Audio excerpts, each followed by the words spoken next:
சபரிமலையிலிருந்து ஆந்திரா சென்ற வாகனத்தின் டயர் வெடித்து சரக்கு வாகனம் மீது மோதி விபத்து. காரில் இருந்த 2 சிறுவர்கள், ஓட்டுநர் உட்பட 6 பேர் காயங்களுடன் மருத்துவமனையில் அனுமதி.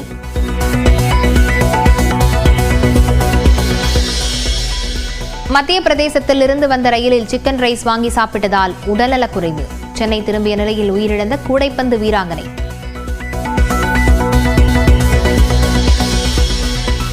மயிலாடுதுறை, திருவாரூர், நாகப்பட்டினம், தஞ்சாவூர், புதுக்கோட்டை உள்ளிட்ட 10 மாவட்டங்களில் 2 நாட்கள் கனமழைக்கு வாய்ப்பு. சிவகங்கை, ராமநாதபுரம், தூத்துக்குடி, திருநெல்வேலி மற்றும் கன்னியாகுமரியிலும் கனமழை பெய்யும் என வானிலை ஆய்வு மையம் கணிப்பு.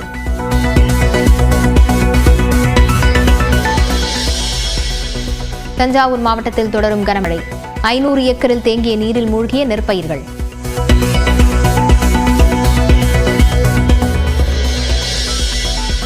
மாநிலங்களுக்கான நிதி பகிர்வை 41 விழுக்காட்டிலிருந்து 50 விழுக்காடாக அதிகரிக்க வேண்டும். மத்திய அரசின் 16வது நிதிக்குழுவிடம் முதலமைச்சர் மு க ஸ்டாலின் வலியுறுத்தல்.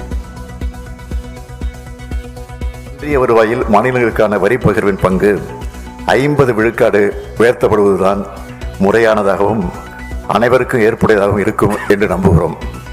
இவ்வாறு 50 விழுக்காடு பங்கீடு வழங்கப்பட்டால் மட்டுமே மாநிலங்கள் தங்களுடைய தேவைகளுக்கேற்ப வளர்ச்சி திட்டங்களை செயல்படுத்தி நிதி மேலாண்மையில் உரிய சுயாட்சியுடன் அதிமுகவுடன் கூட்டணி என்பது முற்றிலும் தவறான தகவல் என தாவேகா விளக்கம். அடிப்படை ஆதாரமற்றது என்றும் பொதுச் செயலாளர் ஆனந்த் அறிக்கை.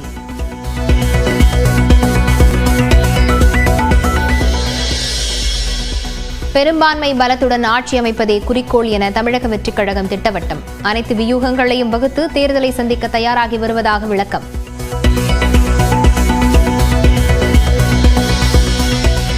மற்ற கட்சிகள் பற்றி தன்னிடம் கேட்கக்கூடாது என கூறிய நாம் தமிழர் கட்சி ஒருங்கிணைப்பாளர் சீமான், அதிமுகவுடன் விஜயின் தாவேகா கூட்டணி இல்லை என்ற கேள்விக்கு கரகாட்டக்காரன் பட காமெடியை கூறி கிண்டல்.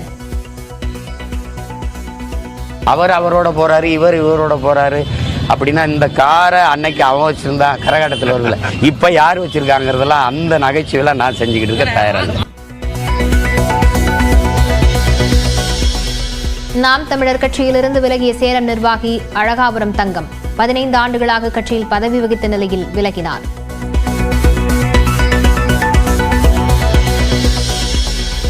டெல்லியில் மத்திய அமைச்சர் அமித்ஷா மற்றும் நட்டாவை சந்திக்கிறார் தமிழக பாஜக ஒருங்கிணைப்பாளர் ஹெச் ராஜா. தமிழ்நாடு அரசியல் சூழல் உள்ளிட்ட விவகாரங்கள் பற்றி விவாதிக்க வாய்ப்பு.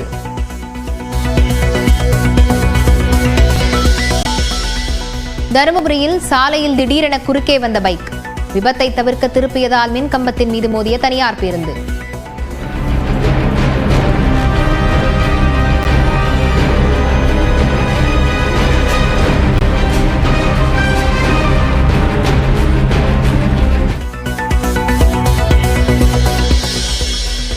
கோவை விமான நிலையத்தில் காங்கிரஸ் நிர்வாகிகள் கோஷ்டி மோதல்.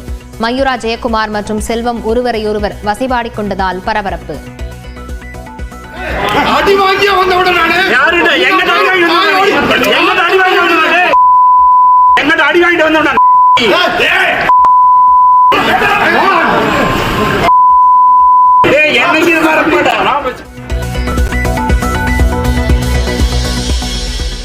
பாஜகவால் பாதுகாப்பாக உள்ளார் தொழிலதிபர் அதானி.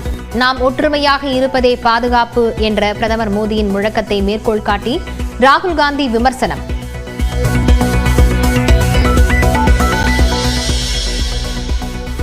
ஆட்சிக்கு யார் வருகிறார்கள் என்பதை விட யாரால் மகாராஷ்டிராவிற்கு நன்மை என்பதே முக்கியம். பாஜக கூட்டணி ஆளும் இடத்தில் வளர்ச்சி இருக்கும் என்றும் பரப்புரை கூட்டத்தில் நட்டா பேச்சு.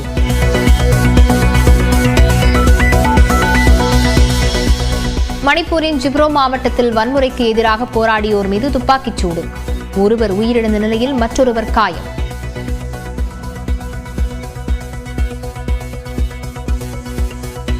தலைநகர் டெல்லியில் காற்று மாசு மிகவும் தீவிரமான நிலைக்கு சென்றிருப்பதால் உச்சகட்ட கட்டுப்பாட்டு நடவடிக்கைகள் எடுக்கப்பட்டுள்ளன. காற்று மாசால் ஏற்படும் பாதிப்புகள் என்னென்ன கட்டுப்பாட்டு நடவடிக்கைகள் எடுக்கப்பட்டிருக்கின்றன என்பதை தற்போது பார்க்கலாம்.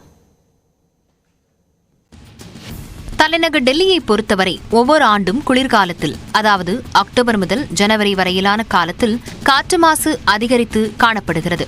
காற்றின் தரம் என்பது 6 நிலைகளில் கணக்கிடப்படுகிறது.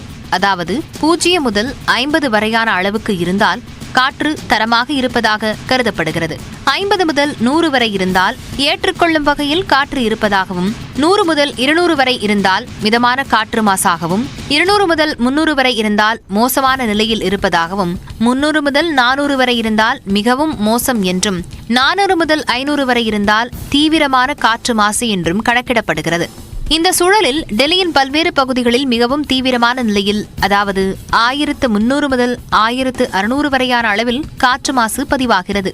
காற்று மாசு காரணமாக மக்களுக்கு ஆஸ்துமா, மாரடைப்பு, மூச்சு விடுவதில் பிரச்சனை ஆகிய பாதிப்புகள் ஏற்படுவதற்கு வாய்ப்பிருப்பதாக கூறப்படுகிறது.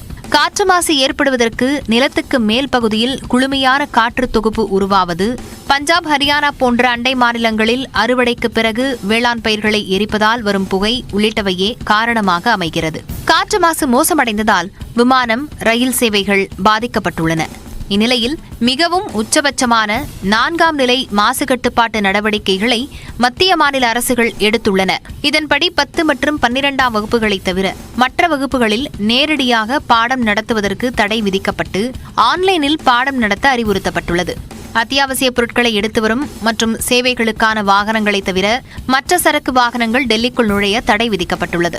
டெல்லிக்கு வெளியே பதிவு செய்யப்பட்ட மின்சார வாகனங்கள், CNG, BS4 டீசல் வாகனங்களை தவிர மற்ற இலகுரக வர்த்தக வாகனங்கள் டெல்லிக்குள் நுழைய தடை விதிக்கப்பட்டுள்ளது. டெல்லியில் பதிவு செய்யப்பட்ட BS4 மற்றும் அதற்கு குறைவான திறன் கொண்ட டீசலில் இயங்கும் நடுத்தர மற்றும் கனரக சரக்கு வாகனங்களுக்கும் தடை அமல்படுத்தப்பட்டுள்ளது. அரசு, நகராட்சி அலுவலகங்கள் மற்றும் தனியார் அலுவலகங்களில் 50% பணியாளர்களை வீட்டிலேயே பணியாற்ற உத்தரவிடப்பட்டுள்ளது. கல்லூரிகள் மற்றும் பிற கல்வி நிறுவனங்களை மூடுவது, அவசர நிலையற்ற வர்த்தக நடவடிக்கைகளை நிறுத்துவது, கார்களை இயக்குவதற்கு ஒற்றை மற்றும் இரட்டை எண் அடிப்படையில் அனுமதி அளிப்பது போன்ற நடவடிக்கைகளை மாநில அரசுகள் எடுக்கலாம். தங்களது பணியாளர்களை வீட்டிலிருந்தே பணியாற்ற அனுமதிப்பது குறித்து மத்திய அரசு முடிவு செய்யலாம் என்றும் தெரிவிக்கப்பட்டுள்ளது. குழந்தைகள், வயதானவர்கள், மூச்சு பிரச்சினை, இதய பிரச்சினை மற்றும் நீடித்த நோய் இருப்பவர்கள் முடிந்தவரை வீடுகளிலேயே இருக்கவும், வெளியில் செல்வதை தவிர்க்கவும் அறிவுறுத்தப்பட்டுள்ளது.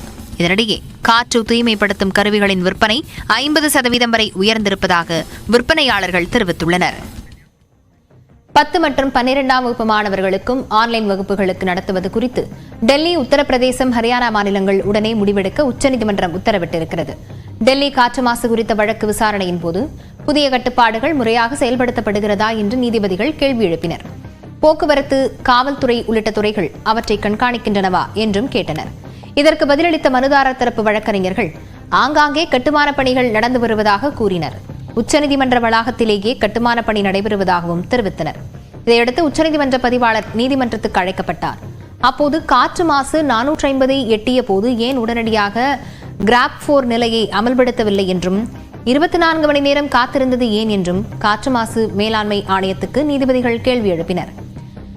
காற்று மாசு தரக்குறியீடு 450ற்கும் கீழ் குறைந்தாலும் கிராப் 4 நிலையை நீதிமன்ற உத்தரவின்றி நீக்கக்கூடாது என்றும் கூறினர். இந்த விவகாரத்தில் விவசாய கழிவுகள் எரிப்பு தொடர்பான தரவுகளுக்காக இஸ்ரோவையும் இணைக்க நீதிபதிகள் உத்தரவிட்டனர். டெல்லி, ஹரியானா, உத்தரப்பிரதேச மாநிலங்கள், இஸ்ரோ, மத்திய காற்று தர கட்டுப்பாட்டு மேலாண்மை ஆணையம் ஆகியவை பிரமாண பத்திரம் தாக்கல் செய்ய உத்தரவிட்டு வழக்கு ஒத்திவைக்கப்பட்டிருக்கிறது.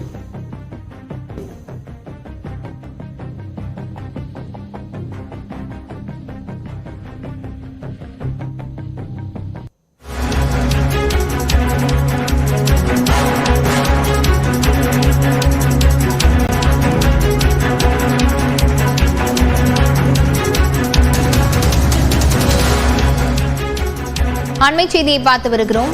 திருச்செந்தூர் கோயில் யானை தெய்வானை மிதித்து ஏற்கனவே ஒருவர் உயிரிழந்த நிலையில் மற்றொருவர் பாகன் படுகாயமடைந்து சிகிச்சை பெற்று வந்த நிலையில் அவரும் உயிரிழந்திருக்கிறார்.